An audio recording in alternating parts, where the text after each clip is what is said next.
What's up guys? Welcome to AnimeKouhai. If you'd like to help me out, please hit the like button and subscribe to my channel.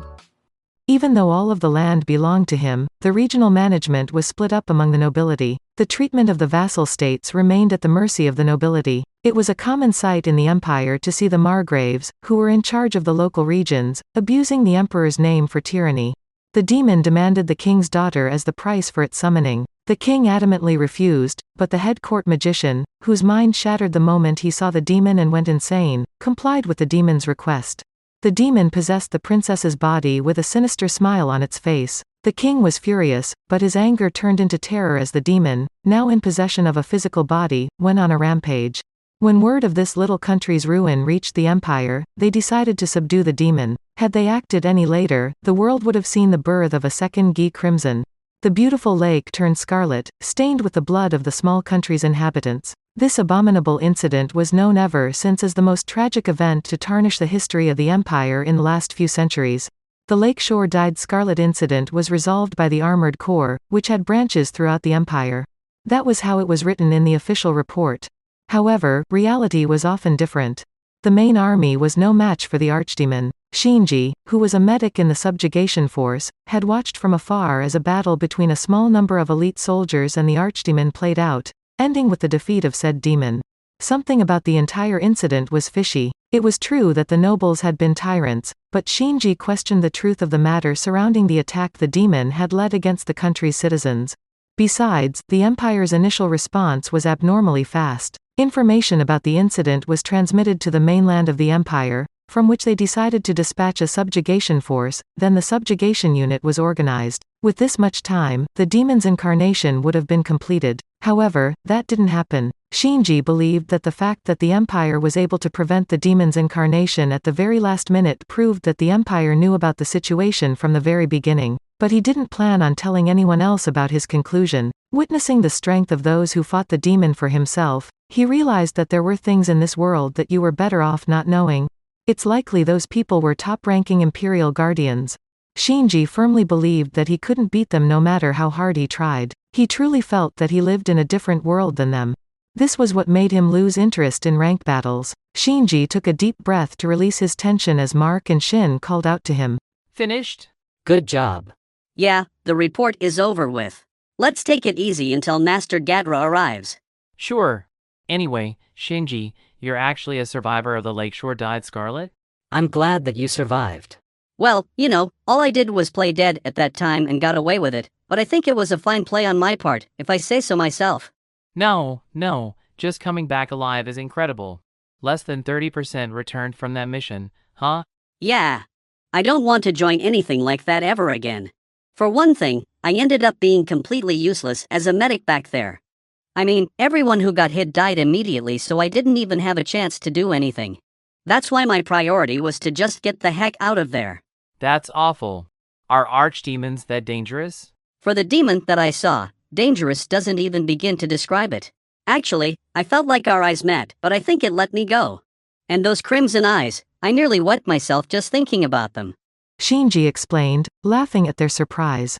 However, if that skeleton is on the same level as the terrible archdemon, then we obviously can't beat it.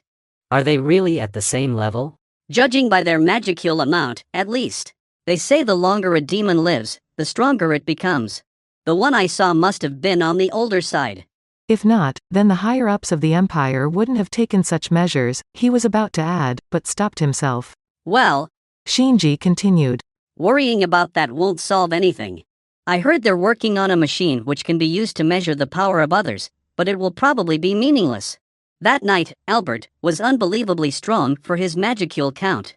Besides, I want you two to remember the classes we got in school. Your physical strength isn't the only thing that can win you a fight, is it? I understand what you mean. Yeah. That's what I mean. Among the demons, there are some with immeasurable strength. That's all you need to remember. As Shinji recommended, the other two left the matter alone. Changing gears, the trio rushed to the Freedom Association's office before it closed for the night. They wanted to sell the magic crystal and excess equipment to the materials department. Hey, this is a magic crystal from the lower floors, eh? The quality is completely different. Oh, is that another slotted weapon? Were it made of pure magisteel, You'd never find anything like it in another country, you know? The association workers were happily discussing the trio's findings, pleased to handle all the materials from the lower floors. You could make more profits if you carefully selected the buyers. However, since the trio's purpose was to infiltrate and investigate the labyrinth, they didn't want to spread their name or make more acquaintances than were really necessary. Besides, the sales they made in the association were superb. Their investigation had hit a dead end, but the profits they made were quite good. They had earned a lot of money within the past few days. Military personnel received an annual salary, the payment being in advance. So if you were promoted, the difference would be paid the following year. Even those who didn't have money would be paid in advance on the day they joined the army. This was paid as part of the salary, after calculating the number of days remaining in the year. Basically, you had nothing to lose in the army. Even if a soldier died on the battlefield, the advanced payment was to be considered as part of the compensation. Common soldiers, privates, received only the basic pay of 10 gold coins, which amounted to 1 million yen per year. The army took care of their food, clothing, and shelter, so the poor considered the salary to be a small fortune. Various benefits, bonuses based on rank, as well as hazard pay could also be supplemented. Mark and Shin had the rank of first lieutenant, while Shinji was a major with a military doctor qualification. They didn't have the authority to command others, but their positions came with certain privileges. In the Empire, other worlders were given preferential treatment. At the very least, they were treated as second lieutenants, but Shinji was given better treatment than the others. That was why the trio's salary was much higher than ordinary soldiers. The bonus given to a first lieutenant was 36 gold coins. The bonus given to a major was 44 gold coins. 4 gold coins were added to the bonus amount for each rank you climbed. The annual salary of Mark and Shin totaled to about 50 gold coins and Shinji's was a little less than 70. Even though soldiers earned more than commoners, it wasn't enough for them to live a luxurious life. They would be rich in the countryside, but the cost of living in the capital was high. However, you would face this world's harsh realities if you left the army to live independently. Being able to live a stable life was attractive in itself. But today, they had learned something. The three of them were debating whether they should quit the army and live together in the Labyrinth City. They earned more than 300 gold coins in their latest sale with the Freedom Association alone. This short-term mission had earned them way more than what all three of them combined could make in a year. On top of that, they could never have hoped to possess their own unique grade equipment unless it was provided by the Empire. All in all, the mission was greatly rewarding. All of them had realized this truth but hesitated to say it aloud. They walked without saying a word before stopping to eat at one of the high-class restaurants of the capital city Rimuru. They hadn't experienced luxury in a long time. Are you sure this is a good idea? Selling equipment on our own like that? Shin, who was a little timid, asked nervously. It's totally fine. Shinji assured him, unperturbed. It's not like we sold everything, and we have already set aside some samples. And no matter what, we can't bring everything back with us. Mark added. So, if we keep the good quality ones, then there won't be any reason for them to complain. All of the goods looted during a military action belonged to the army, except when soldiers were permitted to plunder. In this case, they couldn't complain if everything were taken away from them. However, Shinji and his crew were tasked with the mission to investigate the dungeon while posing as adventurers. So, it would only seem natural for them to play the part. You could think of it as a perk of this kind of job. Besides, Yuki wouldn't ask them to hand over any of the looted goods. There was no doubt that the trio could keep everything except what they had to submit as part of their mission. But, if they're going to take away all the money we earned, we'll seriously consider immigrating here, right? Shinji suggested, and they both readily agreed. 1 gold coin equaled 100,000 yen. This held true in the Empire as well. The gold coins made in the Dwarven Kingdom were in circulation far and wide, and even the Empire recognized them as legal tender. Since the coins they had earned were the same, they could still use them back home. I seriously think we should do that. Yeah. I was joking earlier, but if we try our best, we are pretty sure to have a better life here. Shinji was half serious about that, but Mark and Shin were way more interested than he thought. It was true that the Empire was the hub of cutting-edge technology and fostered a prosperous culture. The capital was especially advanced. The food was tasty, and the living standards were high. As long as they had the money, they could live as happily as they did in their previous world. However, the trio were active soldiers in the army, so it wasn't an understatement to say that death was waiting for them around every corner. In that respect, the dungeon was a blessing for them. After all, death would never catch them there. They were skeptical at first, but after experiencing it for themselves and getting resurrected, their doubts were instantly erased. If they didn't have to worry about dying, then they could earn as much money as possible and live every day to its fullest. It was quite reasonable for Shinji and the others to think this was the better choice. But even if you had enough money, it would be useless if there wasn't any entertainment to spend it on. This, too, was possible in Rimuru, which had more than its fair share of entertainment centers. They had a place called the Colosseum, which was open to the public on days when there were no events taking place in it. On such days, the citizens were free to hang out and play there. Sports like football, baseball, and various others were popular and commonly played in Tempest, so those who challenged the labyrinth also had a great time. There were hot springs and opera houses as well. Plays were also staged, which, as they found out during their investigations, were packed every day. The trio found that the food was just as good, if not better, as the Empire's. The Japanese flavor that Shinji missed dearly, plenty of sweets, and a wide variety of liquors. Even the dishes that didn't exist in this world had been recreated here. As someone from Earth, Shinji's heart was truly enamored of this city.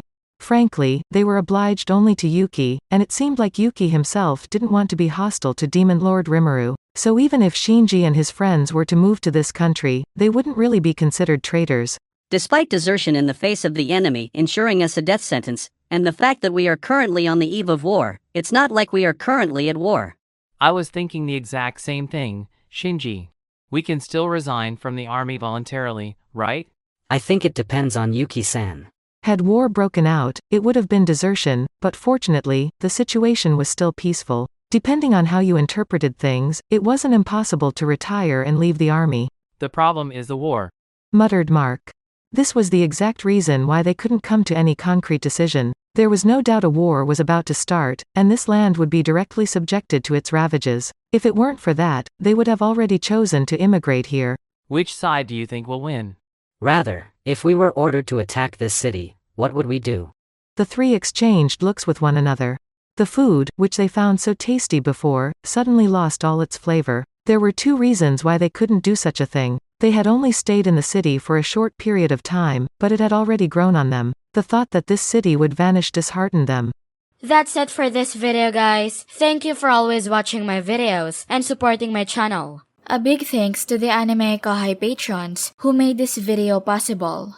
Jared Bressler, Sanketh Chelu, Minotaur, Chadvota, Kieron, Ray Perez, Chris Guzman, Havox, Speed Saber, James Waters, Donald Williams, Moab A, Day of Light, Diasili, John M, John Charles, Akon Angok, Markithian Tidwell, Trevor Federkins, Andre L. Hamilton, Adrian, Sean Sinclair, Kumo, Tibush, Chang, John L, Fraser Guzman, James, Tojam, Edgar Fuentes, JV, Gonsi Direco, Thomas, Edmund, J, Christ, Joshua Cousins, Jose Hernandez, Vethelny, Nathan Paulin, Lunel Scarlett, Khalid, Ryan, John Wong, Mika Pekarinen, Christian Deshazer, Cal Robs, Professor DJ, Divine C. Harris, Randall Hernandez, KCH 1999, Rock Welch, Destiny Smith, Isaiah Alston, Matthew Mowers, Bas Pulin, Juice, Panda Cats, Aaron Alarcon, DeAndre Nance, Bloy, Van Chana, Himanshu Gupta, Oz Hunter, Monty Boy 98, D-Man, Divinay, Wise Viking, Otaku Hermit, Christian Roberts, Romano Albino, Maya Flandre. Thank you so much for helping out.